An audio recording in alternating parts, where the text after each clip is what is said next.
So this is to show you how you start your thread. So you've got your thread onto your needle, and with Bargello you don't use any knots. So basically what you're doing is, when you're using a new bit of thread, you weave it through your previous stitches. So as you can see in the video here, I'm continuing with the red zigzag pattern that I've been doing. So at the back I have threaded through previous stitches.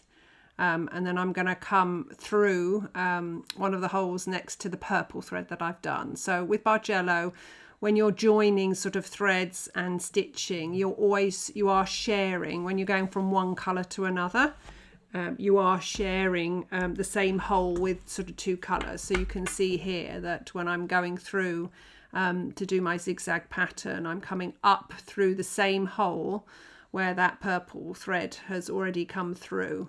And that's where you get this lovely sort of neat pattern happening, and then you can see no part of the canvas behind. So you're going up and down. Sorry, it looks like on this video I've moved away from the camera, but you can see sort of going up and down, taking your needle through the same hole as that purple thread, and then back down again. So you just continue that pattern, and as you can see with this zigzag pattern, I'm using the same length of stitch.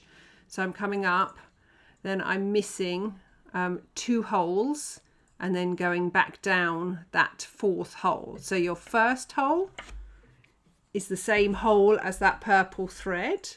Here's a better view here.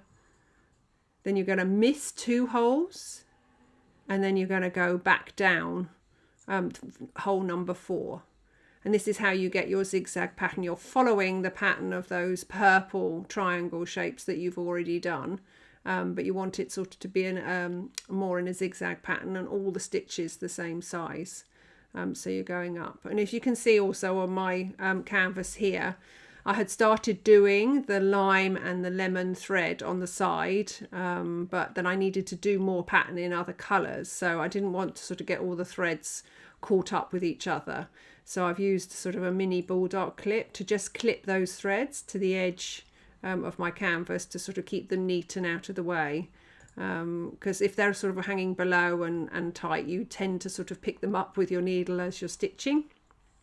So it's a good little tip to use the bulldog clip just to tidy them away and keep them to the side.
sort of you're carrying on with the thread going in the same pattern to get that zigzag pattern, and we're slowly sort of coming to the end of our thread.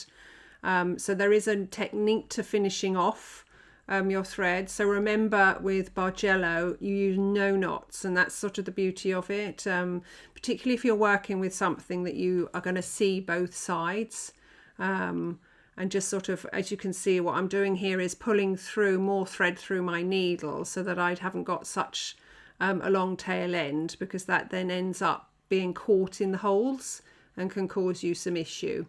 There is a little tip: while you're working with your thread, it tends to sometimes get quite twisted and tangled because you're pulling back and forth. So one way to stop that is to sort of hold your work up in the air and let the needle and the thread hang down, and it tends to sort of spin and then untangle itself. So you then can go back to stitching. You might end up sort of, while you're stitching, it'll all get knotted on the top. So really it is just that it's sort of got a bit too twisted up, and you just need to release that so that you can work it through.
So as you can see, we're now getting close to the end of that bit of thread, and I will show you how to finish it off. It's up to you how tight you go.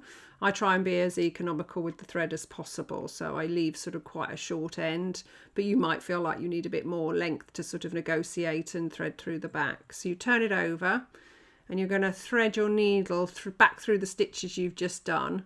And I tend, sort of for security and to make sure it's all sort of tied off properly, I sort of go up the zig and then back down the zag, and that makes the end of the thread really secure. So you just pull it through, pull your tail end, and then once you've done that, you can just trim off your end and it's all nice and secure.